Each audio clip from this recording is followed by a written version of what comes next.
the back.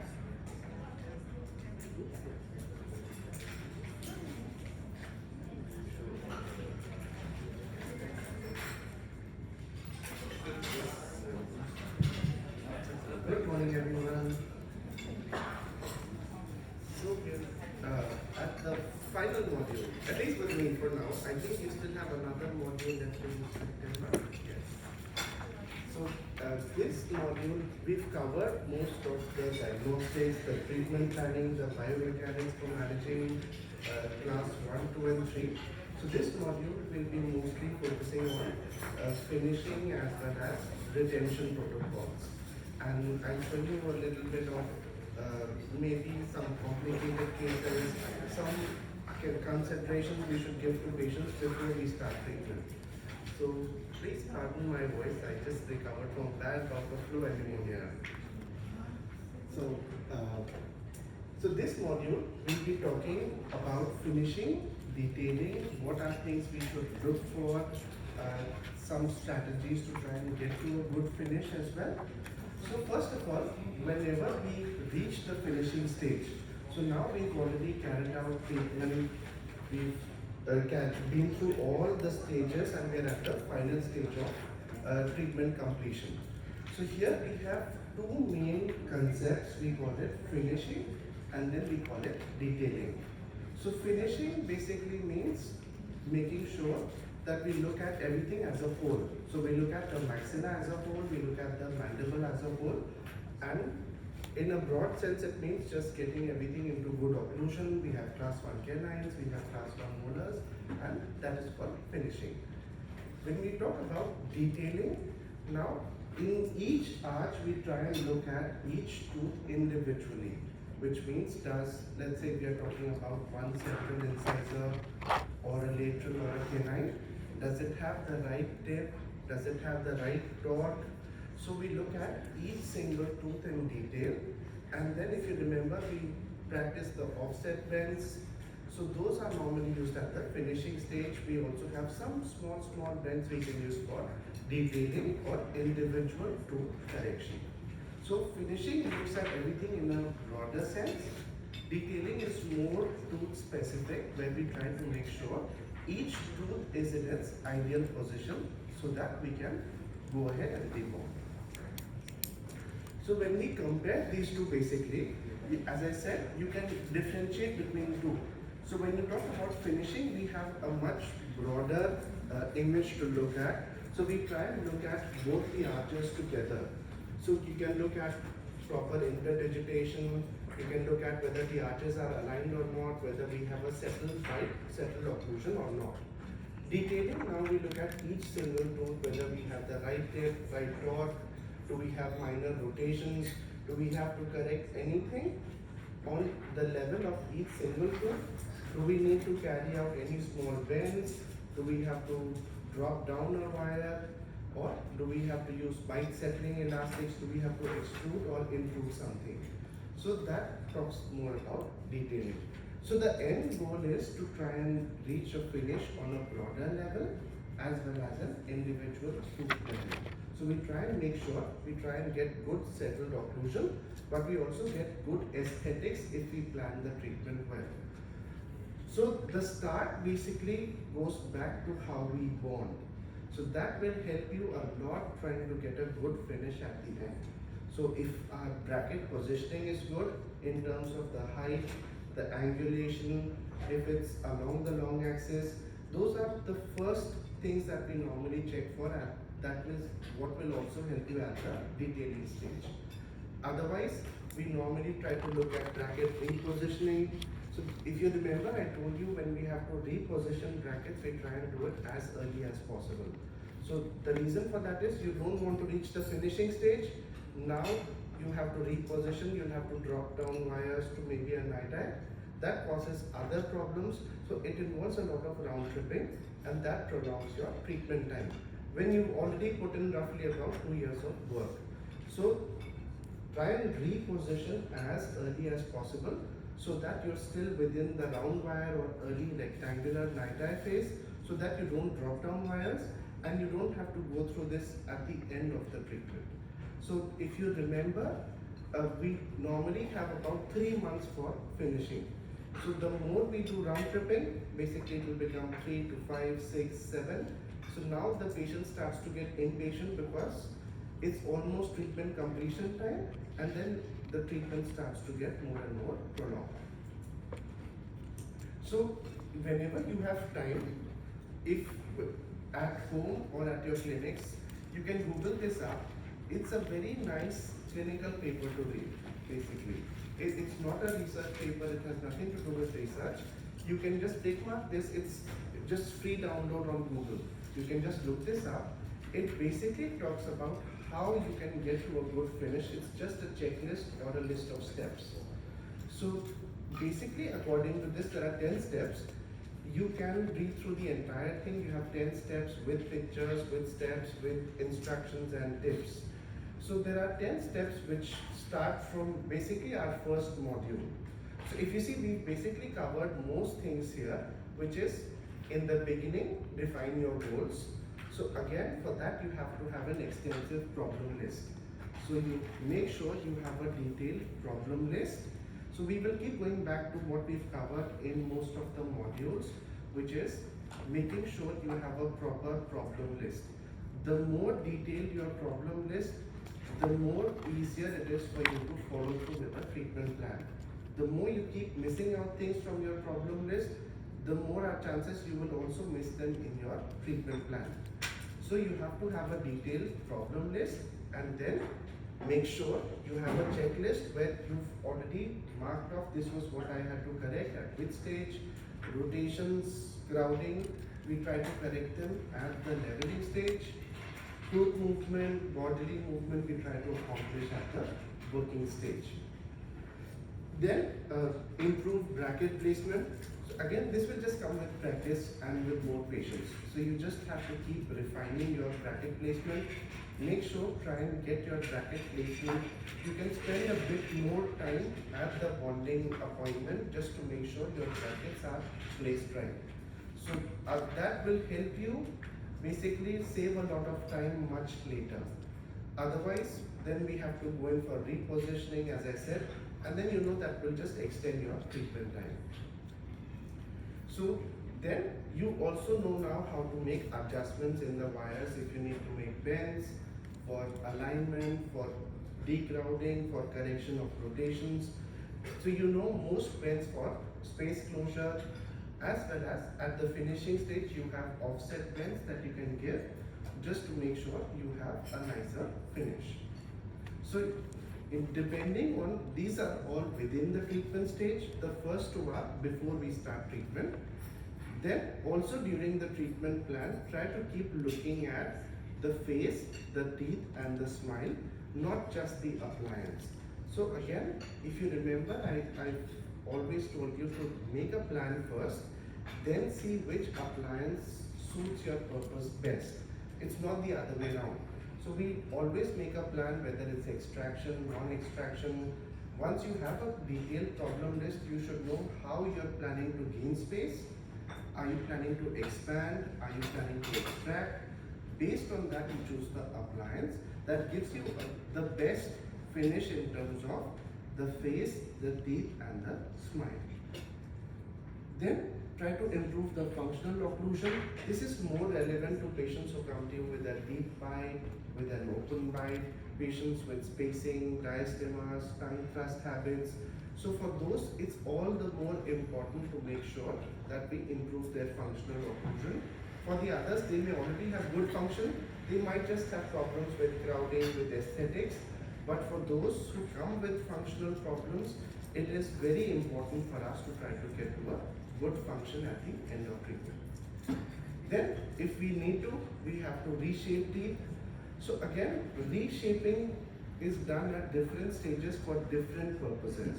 So in the beginning, if you remember, I told you when you have a deep curve of speed, if you're not planning to extract, when you level align, if you need space, we carry out early IPR. So reshaping basically means we are implying the use of interproximal reduction or stripping. So if we have to do it at the earlier stages, it's usually for gaining space. But sometimes you will notice that patients come with very large centrals, very large laterals. So even, let's say even in Biomax cases, sometimes when you extract, you close space, the patient still feels that the teeth are too big. So in those cases, we reshape teeth for aesthetic purposes now, just to make sure that it looks nicer on the patient's smile and the face. So early reshaping is normally for space gain. Late reshape or at the finishing stage is usually for aesthetics only. So at the finishing stage, we are not trying to gain space because there is no more space closure to be done. The space closure should have finished in the working stage itself. So anything in the finishing stage is mostly purely aesthetic reasons, or trying to correct maybe a little bit of midline, trying to make sure we get to a good finish at the end. Then we also have to plan the retention and plan the appliance removal. So again, before you remove the appliance, you should already know what kind of retainers you're using. So when we move a little bit ahead, we'll cover what kinds of retainers are better for what kind of treatment, what are the commonly available types of retainers, so that you get an idea on what retention to use in most types of cases.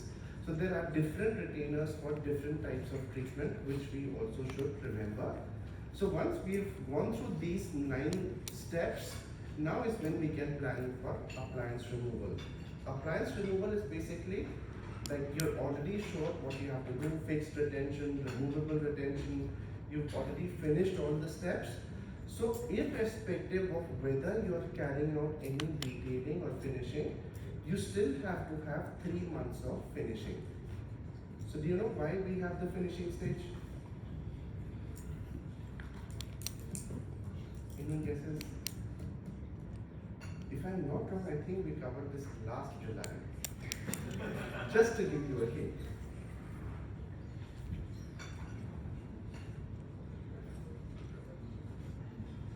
So let's say everything is perfect already. Let's say everything is class 1, bite is settled. Do we still have to go through 3 months of finishing or not? Yes. So everybody agrees. Okay. At least half of us agree. But then why? Stabilization. Sorry? Stabilization. So now like prevent movement. Okay. So how does it prevent movement? Okay. So basically, can I get one? Oh, we have one. So if we look at the, let's say this is a toe, and this is the alveolar bone around. So normally when we look at the alveolar bone for a normal patient with no orthodontic treatment at rest position, the bone trabecular pattern is horizontal. So do you see right now, let's say for most of us, we don't have braces here, right? So if we don't have braces, basically the bone pattern at rest is horizontal. The moment we bond brackets, we start moving teeth, or even if it's attachments, if you're using aligners, any way that you apply forces, this pattern starts to change to a more vertical pattern, because now we have bone remodeling taking place. So this pattern starts to change to vertical. So irrespective of whether we are carrying out any steps for detailing or not, the 3-month period is the time required at rest for this to go back to its normal resting position. So basically, the finishing step is normally called as the first step in retention. So that is the whole reason why we go through that 3 months of finishing. So if you remember, I think I mentioned last year, or I'll mention this again today, that the reason why we have finishing is so that we try and get the bone pattern back to its normal resting position. So there are no major movements. I think I mentioned this before. We try and there is no space closure. There is only very minor corrections that we try and do at this stage. Anything major means we are still in working phase, we are not yet in finishing. So that is the thing we have to remember, that we should go through with, normally, you know, the temptation is when we see, okay, we close space, patient has class 1 canines, molars, let's debond it as soon as possible. The problem is that the bone is too active at that time. So that is also the reason when you try and debond very fast, you will notice patients sometimes come back with crowding again, sometimes they come back with some spaces opening again, because we never went through with the finishing. So the relevance of the finishing stages, it allows the bone to go back to its normal resting state. So it also helps you get long-term stability, because you don't want to work hard for 2.5 years and have the patient come back after 6 months with spaces of crowding, right? So that is why we have the finishing stage. So then, just whenever you have time, do go through this. It's a very nice, it's very simple steps that you can follow. It helps you plan your treatment a lot in your clinics. So again, we've had too many concepts of finishing which have come. So I think the first concept came in maybe at the end of the 19th century. So we've had almost 100 years of different concepts which have come. I only focus on the broader ones or the well-known ones and what they look for before we discuss the steps in detail. So the first one was basically by Angle. So Angle basically said that as long as you have class 1 molar relation, it doesn't really matter what you do ahead. So because this was really the first concept which came in terms of finishing, so there basically it was talking more about functional settling. So which means if your molars are class 1, sooner or later everything will settle when the patient uses his teeth for normal daily functions like eating, chewing. So the bite will settle sooner or later. But then again, you can see lots of class 1 cases also come with crowding, with spacing, which really means that functional settling can't be trusted to just work by itself. So because this was the first one, then we had many other concepts which came later. So one of the more important ones was given by Tweed. So Tweed is basically what we base, if you remember, we've talked a lot about the IMPA throughout all the modules. So that concept basically started to come from Tweed, where we gave a lot of importance to the position of the lower incisors over the basal bone. So according to this still, just to reinforce, ideally try and make sure your IMPA is always as close to 90 as possible. So the range normally can be within, the ideal range would be between +3 -3, but in terms of maximum, we try and not exceed 95 at the finishing stage. So if it's more than 95, there is a much higher chance of relapse, just because the more your incisors procline, the more, if you remember again, I'm not sure you remember, but then last July we also talked about structural balance. You remember we discussed neutral zone at that time. So the more your incisors are proclined, the more they go towards the lips and away from the tongue. So there is an imbalance of forces, and then usually there is a chance that these start to either crowd or extrude, or sometimes extrude and retrocline. The whole reason for that is that our IMPA is beyond 95.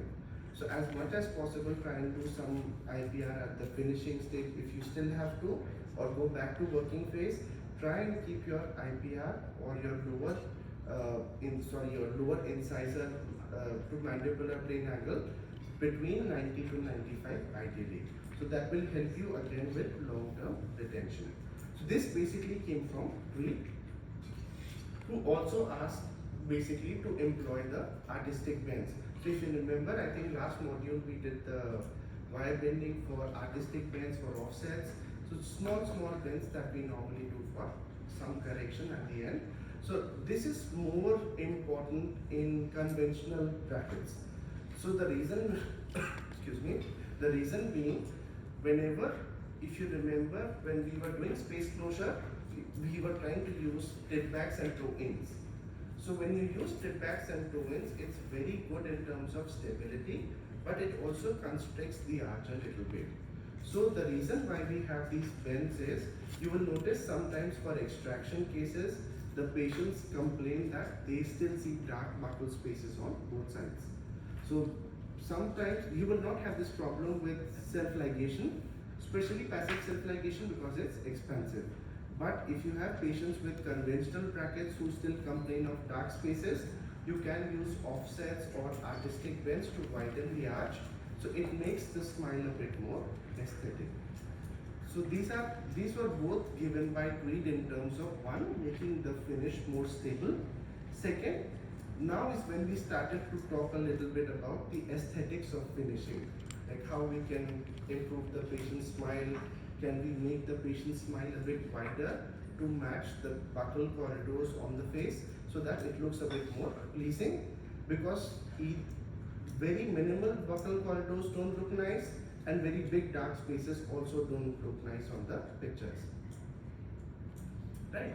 Then we had another concept which came, which was known as BEGS.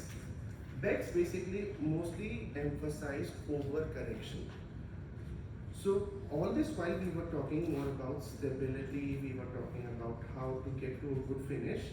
But according to BEGS, the main problem also was that we tried to, let's say we are finishing a class 2 or a class 3 case in ideal overjet and overbite. So according to most evidence that we have, we do see some amount of relapse even with the best retention that we can provide. It can be 1%, can be 2%. So he basically decided to overcompensate before we leave on to account for that relapse. So the concept was, if you have a rotation more than 30 degrees in the mesial direction, you try to just give the premolar or any tooth a slight distal rotation, because the transeptal fibers are usually too active, so they will try to bring this back after a relapse. But then we also have different concepts nowadays. This is still, let's say, 30-40 years back, when we were not settling the occlusion very well. So nowadays we try to settle the occlusion well, we try to give fixed retainers, we try to make sure, if you see that there is too much of a rotation, you can basically take a small blade and just put a small notch or a cut at the height of the papilla. That is just enough for long-term retention. It won't help you, it won't let any relapse occur. So if you remember, even for diastemas, for very severe rotations, we have a process, we call it CSF, circumferential supracrestal fibrotomy. Basically, it's just taking a blade and just putting a notch in at the apex of the papilla. You won't get any relapse in terms of retention. But the other relapse mostly talks about the skeletal correction. So for example, you have an adult patient. This doesn't apply to growing patients because we are doing growth modification there. But for adult patients, normally when you have a severe class 2, you use a lot of elastics. Severe class 3, you have a lot of elastics. Sometimes you will notice that the patient still has a little bit more overjet after maybe 6 months or 1 year of retention. That normally is a sign of slight relapse. So again, what he recommended was that if you have class 2 cases, you don't finish with 2 mm of overjet, you basically make it almost edge to edge, or we call it a super class 1. If you have a class 3 case, don't finish an ideal overjet, you try to basically finish with almost a class 2 finish, about 2 to 3 millimeters of overjet, to just account for that relapse. So Beck's mostly was talking about overcorrection to avoid relapse, whether it's skeletal or it's dental within the arch. Is this clear? Any doubts, any questions here?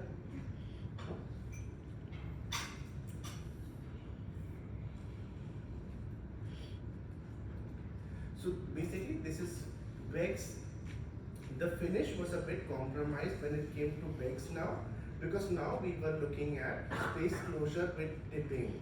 So Beck's, we didn't focus so much on the anchorage principles. We were using power chains, we were trying to overcorrect everything, but we were also causing a lot of tipping. So this wasn't very stable in terms of a long-term finish. So because we were just focused on overcorrection, we were focused on, you can see even the arch form, they were over-expanding a little bit, so it didn't come out very good.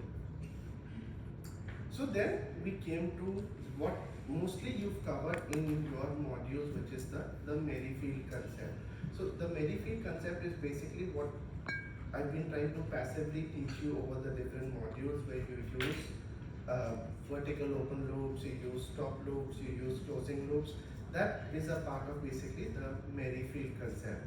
So here basically we try to make sure that we try to move our occlusion towards the ideal as much as possible, and we try to finish the treatment within stages. We subdivide everything into proper leveling alignment. We subdivide our space closure into stages also, so that we have more control over tooth movement. So the small bends that we do, like your tip backs, toe ins, to reinforce anchorage, to make sure that you have greater control over tooth movement, and you try to get to a good finish in small steps. So then we had the concept of finishing from Andrews, so which is the simpler concept where we just look at how our finish looks. So where we have 6 features, and we just talk about the 6 features as such. So which is talking about class 1 molar relation, talking about the tip, the draw, talking about any absence of rotations, spaces, and flat occlusion plane. The problem was, even this is not perfect, so later on they came out with the 7th key also. So I'll show you these again one by one.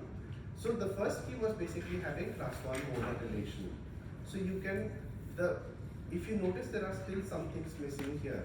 So you can have basically all of these, and you may still have a patient with an overjet, or you may still have a patient with, let's say, the midlines not coincident, because we are only talking about molar class 1 relationship. So later on, I'll explain to you what they did to modify this. So in the beginning, we were only talking about class 1 molar relationship, having proper tip, proper torque, no rotations, no crowding, no spacing, as well as flat occlusion plane. So if we look at this one by one, ideally it does help us get a good smile, good finish, but again there are drawbacks and shortcomings here as well. So for example, we want to get the molar relationship to class 1. This mostly will help you settle your posterior occlusion. So if you have your molar in a class 1 relationship, if you do plan this properly, ideally your second molar should intercuspate well, you should have proper settled occlusion in the premolars, and then you try and settle the occlusion in the anteriors.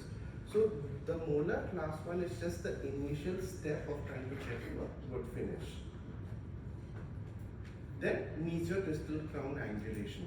So here again, this more or less is much more easier to achieve just by proper bracket placement. As long as, so these days if you're using, so we leave out the edgewise and the rock brackets alone, but if you're using your MBT brackets properly, we're just talking about conventional right now, you will see there is a line which passes through the middle of the bracket. As long as the line coincides with the long axis of the tooth, you will get mesiodistal crown angulation automatically without having to do anything.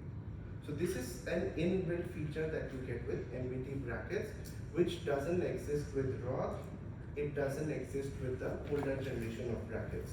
So even the newer self-ligating brackets, whether it's active, passive, they all come with a tip. So there is no bracket which comes without a tip except for the older generation brackets. So as long as your bracket follows the long axis, you should not have a problem getting proper mesiodistal crown angulation. Okay? Then the one where we have to work a bit harder is normally buccolingual crown inclination. So let me just clarify one thing a little bit. When we talk about the mesiodistal crown angulation, what we imply is that the crown should always be a bit mesial compared to the root apex. So which means all the root apex will be a bit distal and the crown will always be a bit mesial. So if you look at your brackets on the right side, they have a tip towards the right. Your brackets on the left, they have a tip towards the left. This is all so that all the time what we want is the crowns to be a bit more mesial, the roots to be a bit more distal. So that is what we called as proper mesiodistal crown angulation. Then we have the buccolingual crown inclination, or what we call as torque. Mesiodistal crown inclination or angulation is known as dip. This only talks about mesiodistal. This is buccolingual. Now we are talking more about the root. So the rule here is that for the front 6 maxillary teeth, the crown should be more buccal, the root should be more lingual. For all other teeth, including the maxillary posteriors, the lower posteriors, the crown should be more palatal or lingual, and the root should be more buccal. So when we talk about proper torque, this is what we mean by proper torque, except for the front 6. So if you look here, so these should always be more buccal and the root should be going in. And for the posteriors, you can see the crowns are going in and the roots are basically going out. So this is proper torque. Again, some of it is to do with the bracket heights that you use. The second is also the type of wires you use for space closure. So for torque expression, you normally only get torque expression on the heavier wires.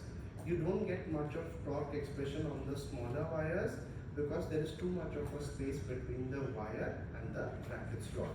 So the more the distance between the wire and the bracket slot, we call it wire play. The more the play, the lesser the torque.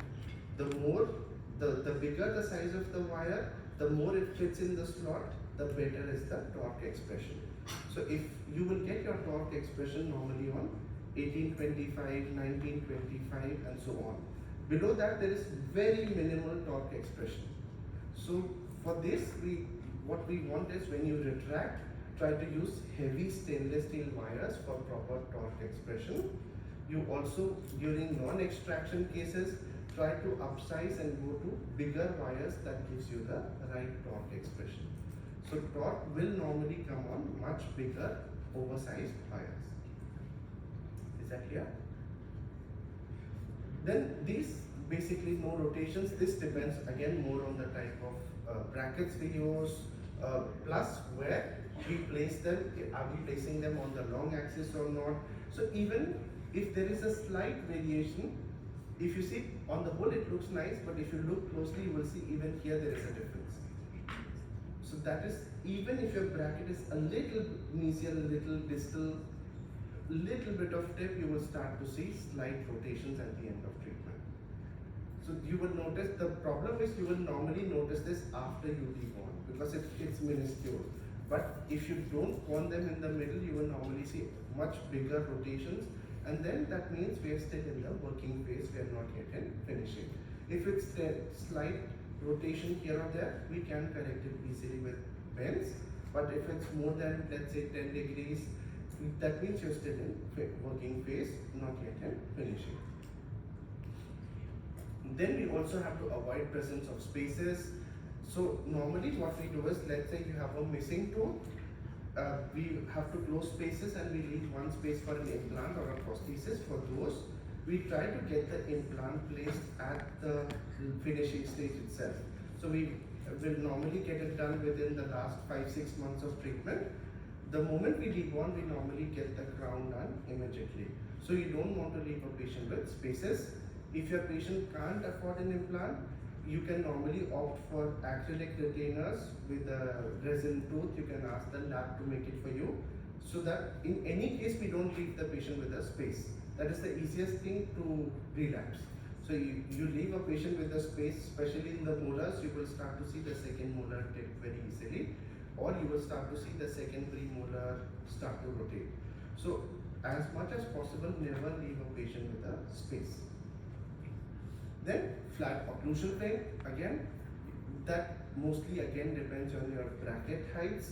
As long as you go through the proper leveling alignment process, you should not have a problem trying to get to a good finish for flat occlusion plane. So this mostly just, as long as you do maybe properly carry out alignment for about 6 to 8 months, you should not have a problem getting to a flat occlusion plane. Most times, the problem getting to a flat occlusion plane is in class 2 cases with a deep curve of speed.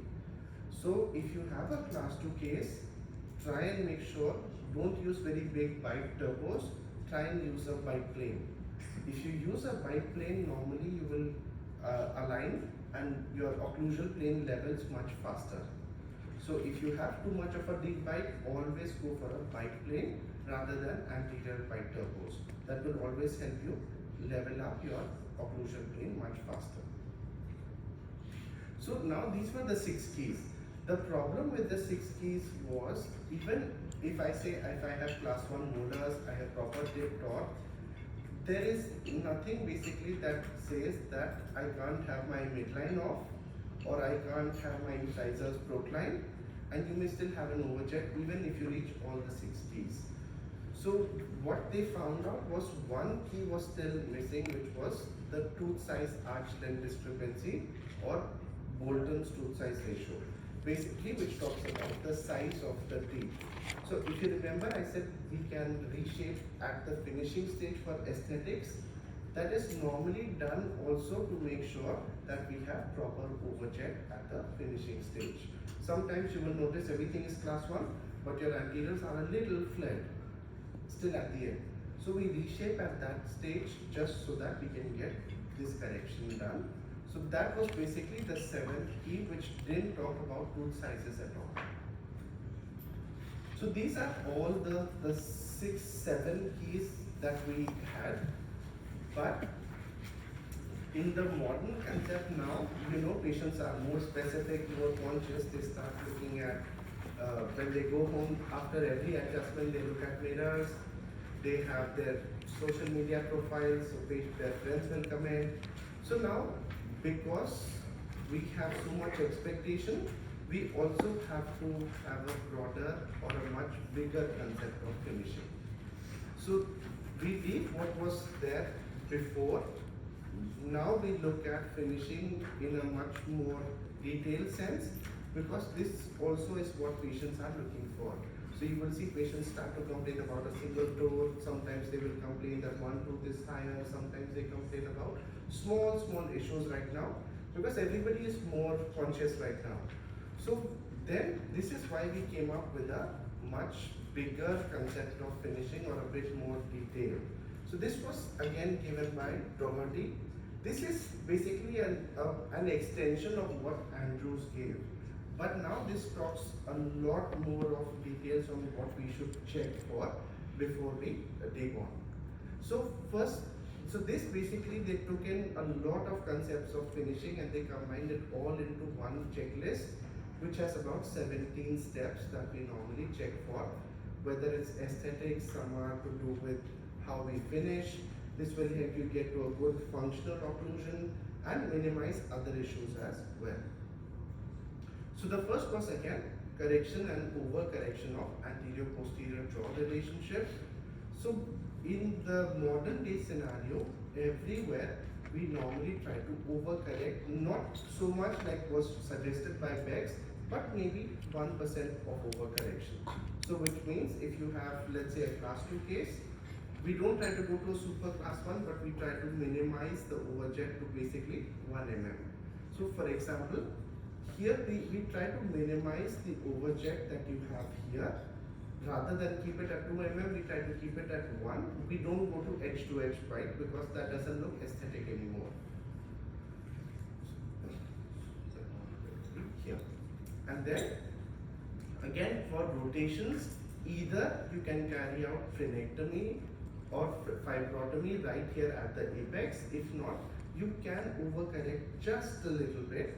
So basically your bracket position has to be a little more mesial or distal, depending on if you have a rotation or not. But this only applies to rotations more than 30 degrees. Anything less, normally you should not have a problem with retention. So then number 2, now we have to establish a proper tip of the upper and the lower anterior teeth. So basically again, if you remember, we discussed last time, so every 1 millimeter we level the curve of speed This normally starts at the beginning itself.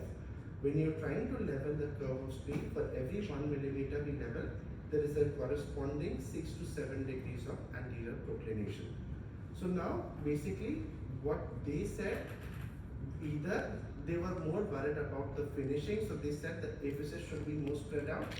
But what we do at this stage now is we carry out minimal proclination by either expansion or making space with extractions or carrying out early IPR. So we managed to just resolve this by making sure that we have space enough to limit the anterior proclination, not having to correct it later. In the beginning, they would just leave it for correction later at the finishing stage. Now we try to manage it at the initial stage itself, where we try to make space so that our anteriors level, your curve of speed will flatten, but without or minus the proclination. Then we have again proper torque. So I think this you already understand by now. We have torque expression one on your brackets, but it also needs the right size of wire. Then we also have coordinated arch width and arch form. So if you remember, I discussed this I think in the previous modules as well, that when we, if as much as possible, whether it's self-ligation, whether it's conventional, try to use wires from the same brand. It doesn't matter which brand, because their maxillary mandibular arch forms are usually coordinated. So if you use something from company X, something from company Y, they normally do not have coordinated arch forms. And that will lead to a different problem at finishing, where you might see more space on one side, more buckle overjet here, sometimes you might see more uprighting here. That is mostly because you have arch forms which are not coordinated. So we normally try to resolve this by using same brands of arch wires. Whether it's conventional, whether it's self-ligation, try to make sure when you bond, you should write down what company wires have you used, so that you basically follow through with the same arch forms throughout treatment. So that will not mix up in case in between you decide to try out different wires. Just try it out on a different patient from start to end. So you will not have a problem with bite settling, or basically it also causes aesthetic problems. Let's say this is too upright, there is a space here, that becomes a lot more difficult to correct at the later stages. So later stages we sometimes have to use flip arch forms, we have to use mini screws, do IPR again to correct this. So the more we use coordinated arch forms, you should not have this problem at a later stage. Is this clear? Any doubts, any questions here?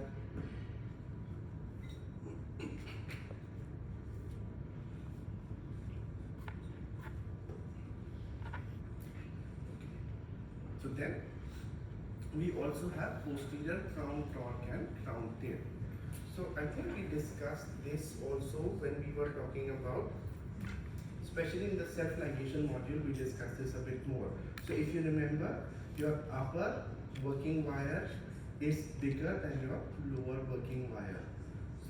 So the reason for that also is because you also want proper posterior torque expression. So if you want to have proper occlusion, that normally means that your upper palatal cusp should fall basically in the mesial fossa of the lowers, between the lower buccal and lingual cusps. But what happens is, when you use oversized wires in the lower arch, either you get too much uprighting of the lowers, or if you use undersized wires in the upper arch, sometimes if you over expand, what will happen is you will see that your crown tips buccally. So now when your crown tips buccally, you notice your buccal cusp is higher than your palatal cusp. So when your buccal cusp becomes higher, so basically what will occlude is this, and this will not occlude, so you will start to see a posterior overjet between the upper and the lower posterior teeth. So now you can use elastics for the next 50 years, your bite will not settle. So the reason for that being that we've used improper wires, so the crown has flared out. So for this, normally what we have to do, posterior segment flaring is a lot more difficult to control and check. So we normally have to carry out some IPR. We have to normally place a mid-palatal screw, one lingual buttons here, and we try to put power chains to the button to basically bring it in and intrude this a little bit. So that's why I said your finishing will go much longer in this case. So as much as possible, use the right size of wires, use coordinated arch forms. You usually will not have that problem. So for you can ask the people at the back who come to my office. I literally use everything from like one brand, whether it's conventional, whether it's self-ligation, just because I don't want to have that stress later of trying to figure out which patient did I use what for. So if you have a big pool of patients, try to have like a single inventory. It makes your life easier. It doesn't matter which brand. Just try to have a single inventory. It will make it easier for you to coordinate. You don't have problems. You just have to go through with the wire sequencing. You don't have a problem or headaches at the finishing stage. Right? So what goes wrong here is when your buccal cusp, your palatal cusp extrudes a bit more and this goes higher, there is something which is known as curve of Wilson. Ideally for curve of Wilson, it should start from the buccal cusp, go to the lingual and go back up to the lingual. So it's a very smooth curve. When this comes down, basically there is no curve left, it becomes very flat. So when the curve of Wilson becomes flat, you cannot settle your bite no matter what. So for this we have to make sure that one, we have the tubes at the right height so that you get some torque expression from the tubes. Use the right size of wires for tooth movement. You should not have a problem settling the occlusion at the end. So if you start to see more of spaces between teeth, that's usually because your curve of Wilson is not correct, especially in the posterior region. This is clear. Then making sure we have proper marginal ridges.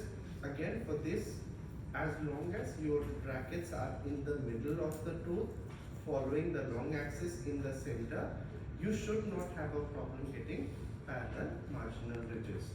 So again, this is what will also help you get good intercuspation. So if let's say your marginal ridges are not parallel, that means you might have some rotations or your long axis is not aligned. So you will still start to see spaces when you try to settle the occlusion. So this will again basically extend your treatment time because it means that your bracket position is not correct. So you have to reposition and realign. So that's why I said try to look at your bracket position. So what we do is roughly about 8 months in, we will normally record a panel, just a panel. That normally tells us that our bracket positioning is correct or not. Because by that 7, 8 month period, you should not have rotations, you should not have crowding anymore. You're already on rectangular wires, which means your curve of space should almost be flat. Now, when you take a panel, you can actually see whether your tip is wrong or not, whether you have extrusion somewhere or not. You can do your reposition very early. So we basically call that visit the pano repo visit, which means we check the panel. If we have to reposition, we put that as the pano repo visit. Next visit, we take an X-ray.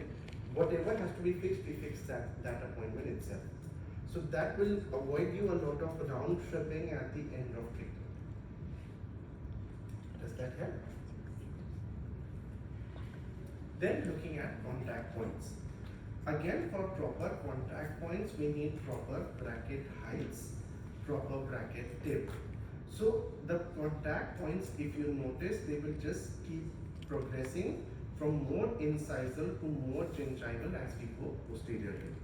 So for the, let's say for the centrals and the laterals, it's here, almost completely in the incisal third. But now if you look at the laterals, the canines, it will go at the junction of the incisal third and the middle third. And then when you keep progressing posteriorly, you will see this keeps on going higher as we go posteriorly. So this basically depends on your bracket heights. So this will also give you a lot of, if you have good contacts, it's normally more stable. There is no food lodgement. So make sure, normally again, the last visit before we debond, we also try to check with the floss, the contact points. So you can check if you have good contact points or not. Otherwise, it's not very difficult. Let's say if you have very minuscule space, you can just close it one appointment and then debond. Otherwise, again, if the patient has food lodgement, you will notice that space will only tend to become wider over time. Then we have correction of midlines.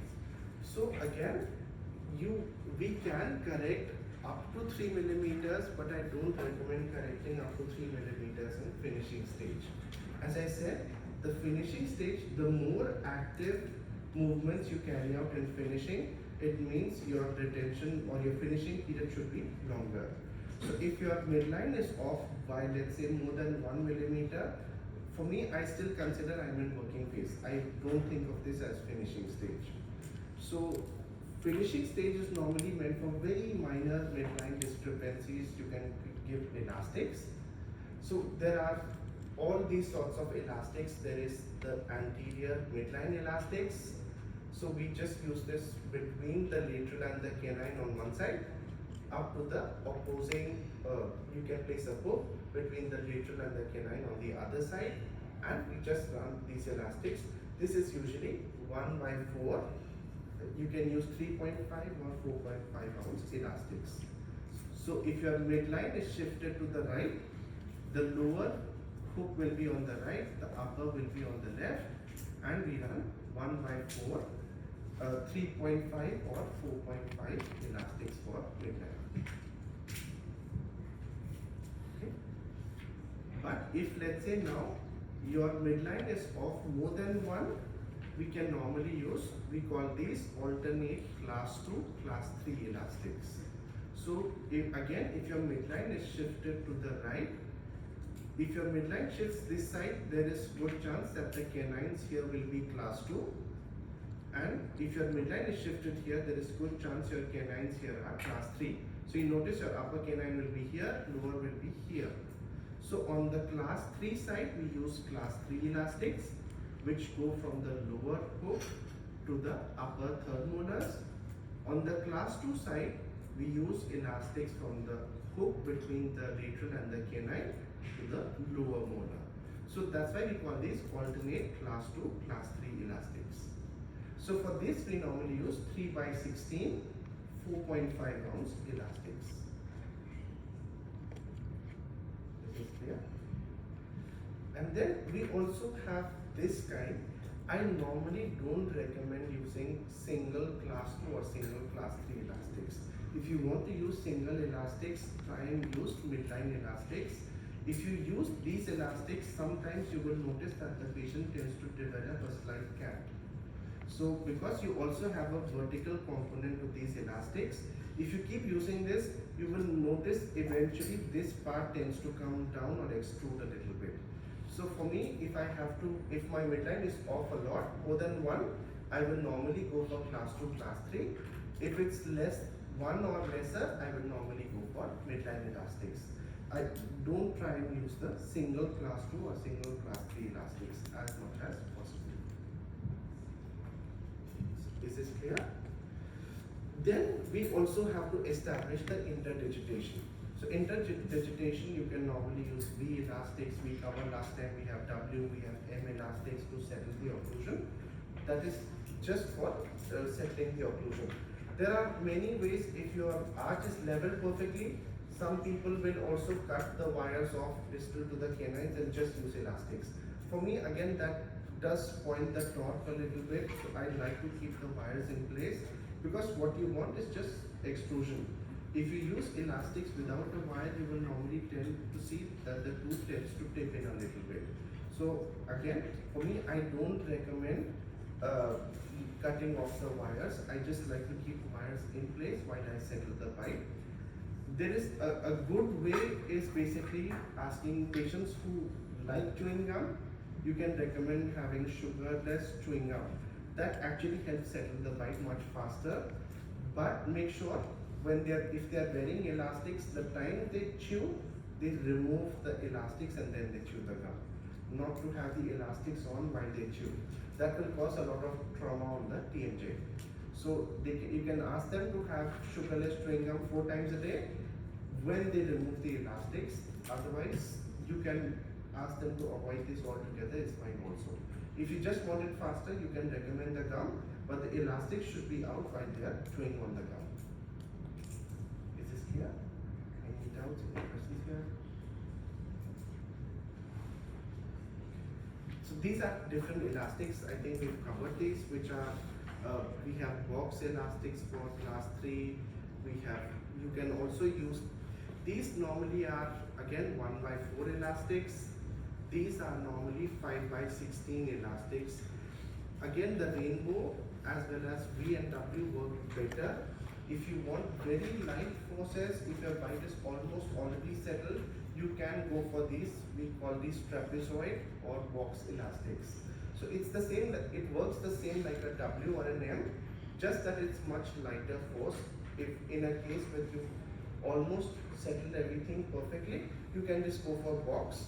But if you have to settle a lot, then it is still better to go in for the M or W elastics. Then we also, before we debond, we normally have to check the SEP. So for SEPs, normally we will just take 3 steps. Usually it's one before we bond, we take one before we debond and one after we debond. So the one before we debond is normally meant to check how the incisors are, specifically with their anterior-posterior relation. Do you have proper overjet or not? You will also see on the SEP if the torque on your centrals is good or not. If you see over torquing somewhere, if you see your central is too upright, you can correct it before you debond. Then we look at incisor angulation, specifically the lower incisor. You can try and check, which as I said should be between 90 to 95 before we debond. Then your SEP also helps you check what are the changes in the occlusal plane, specifically whether you have extruded the incisors, have you extruded the posteriors. So that will also tell you how much of vertical change has taken place for the patient. Then we also have to check how much of vertical deviation. So the reason why you need to know this is vertical changes are not very stable. So which means your patients sometimes who come asking you for a long face, that normally doesn't last very long. So if you remember, even for open bites, I told you the right way is to intrude posteriors, not extrude anteriors completely, because that is not stable. So we try to move teeth in a more stable way. So ideally, if you remember for your SEP values, we had SNMTA, we had FMA. So it should not change a lot more than maximum 3 to 5 degrees. Even 5 is a lot. 3 is normally the maximum which is allowed. So if it changes a lot, there is again a much higher chance of relapse. And also, now this will tell you how much of an overjet correction have you got, what are the changes that have taken place with regards to the soft tissue as well as the incisor positions. So we try to evaluate all of this before we go ahead with the debond. So you can either take it before you debond or you can take it at the end of your working phase, because then you're not carrying out any major movements, it's just minor detailing. So you can record your SEP at that stage. Then again, now we check for root parallelism. So this is the same as I said. If you make sure you have proper bracket prescription and you have bonded this along the long axis, normally you should see very good alignment of the roots when you debond. And we try to finish, to get this at the end, we try to finish with very fuller wires in the slot. So ideally, let's say if you have a 22 bracket slot, the finishing wire should be 21, 25. Most times, if your bracket positioning is not correct, you will find it's almost impossible to fit in. A 21, 25 is literally the most difficult wire to place in. It's very stiff, it's very rigid. even if you have a minor rotation, you will see the bracket, the wire doesn't fit in the bracket slot. So it almost needs to be perfect for your, in terms of your bonding for a 21-25 to go in. So even if you can finish with a 19-25 straight wire, is good enough. But normally the recommended fuller wires would be the maximum size that can go into a slot. So if it's a 018 slot, it would be 17-25. If it's a 022 slot, it would be a 21-25. So this is if you have ideal bracket positions, you have leveled perfectly, only then that wire goes in. So this, as I said, you can try this with time, it will come. You just have to improve your bonding, just make sure you reposition on time. As long as you have proper leveling alignment, you should not have a problem getting a full size wire in. Then we have to make sure we maintain closure of all spaces. As I said, we normally try to make sure that we have either on the retainers you have contacts or you have implants placed, just to make sure there is no space left at the end of treatment. And also look at the facial and profile aesthetics. So this we'll discuss as we go on a little bit. We have a lot to discuss in terms of the patient's smile, how it should look, where should the incisor positions be. So ideally the upper incisor should be 2 to 2.5 millimeters below the lip embrasure. So not the distance from the upper lip, but below 2 to 2.5 millimeters below the lip embrasure for this to look aesthetically pleasing. Then we also should have at least 1 mm of attached gingiva on a full smile. The 1 mm is for Asian patients only. It doesn't apply to if you have let's say European patients, Caucasian patients. This can go up to 3 millimeters also. For them it looks very aesthetic even with a big gummy smile. Right? Then once you have space closure done, you can use lace backs or tie backs. So basically this is to make sure just at the finishing stage you can either use figure of 8 lace backs once the space closure is done, or you can use tie backs. So tie backs, if you remember, we just tie these with a module to the molar. This is just very passive to make sure that the spaces are retained after space closure. Then we have to check for TMJ dysfunctions. So again, this is most important in class 2 patients. Class 2 patients normally have a much higher predisposition to TMJ problems. You might have some who already have before they started treatment. Some may have it during treatment, especially when you level the curve of speed, because class 2 patients, there is a lot of change that goes on in the mandibular position. It will either come downwards, forwards. Sometimes when you use a lot of elastics, you will notice that there is much more chance for TMJ problems. Sometimes patients develop clicking during treatment also. So we just have to make sure that we have proper settled occlusion, no premature contacts. So again, at the end of treatment, you can use an articulating paper before you debond. Try to check there are no heavy contacts. If you have heavy contacts, you can do a little bit of selective grinding if you don't want to reposition. That actually helps a lot in not alleviating any kind of TMJ problems. And during treatment, if your patient complains or in the beginning, normally when we take the pano, always look at the position of the condyle first. Try to check if there is any difference in the shape of both the condyles first. Try to also look at the TMJ space. Third, also look at the position of the wisdom teeth, especially the upper wisdom teeth if they are very close to the ramus of the mandible. So these are few things you should check for.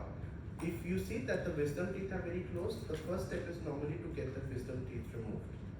Then we again recheck the patient in about 4 weeks, 5 weeks of time. If the symptoms improve, that means the cause is set. Most common causes of TMJ are either wisdom teeth, it's usually faulty restorations, the patient has a crown and bridge. Those are normally the first things we now check for. So those have 85% of TMJ problems are because of these three reasons. It's either wisdom teeth, faulty restorations, faulty prosthesis. So if you check, there is a good chance there may be high contact. It could be on frontal movements, can be on lateral extensor movements. Try to check for contacts always first so that this problem can also be corrected during treatment. Then we check for functional movements. Again, we have to check. For us, the most important thing, the reason why we try to get class 1 canines is so that we can get canine guided occlusion. So if you don't have class 1 canines, you will not get canine guided occlusion. That is very important for us. So when you ask the patient to do lateral movements, only the canines should touch, everything else should be disoccluded. So we call it canine guided occlusion. So you can, again, this is something to check for before we leave on.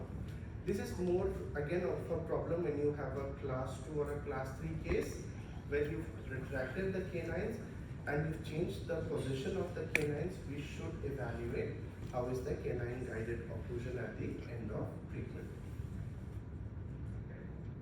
Then we have to check for habits.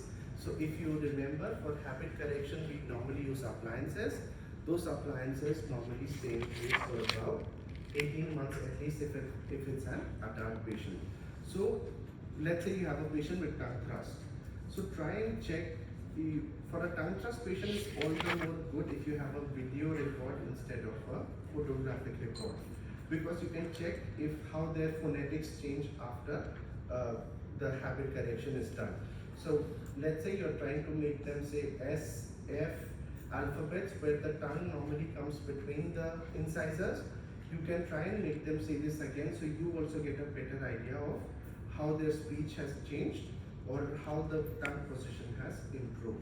So you can take video records for patients where you have a tongue thrust. Again, any patient who has mandibular anterior spacing, as a rule try to check for tongue thrust. Always as a rule.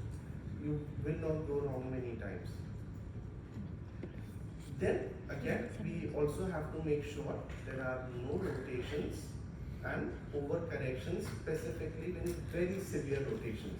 This usually applies more or less to the premolars. Those are the teeth which normally relapse.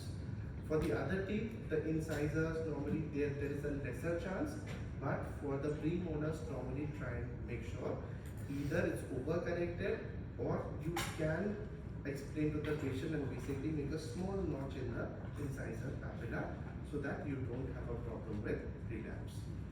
And then last again, establishing a relatively flat plane of occlusion.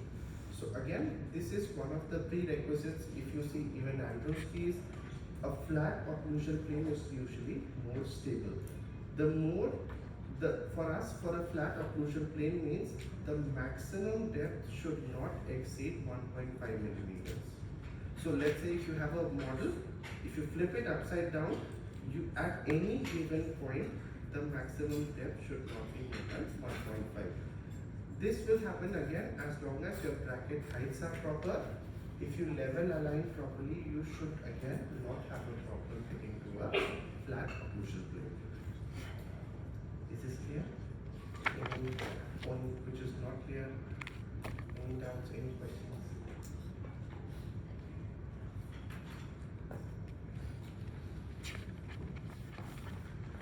Maybe we can have a short break and then we will continue.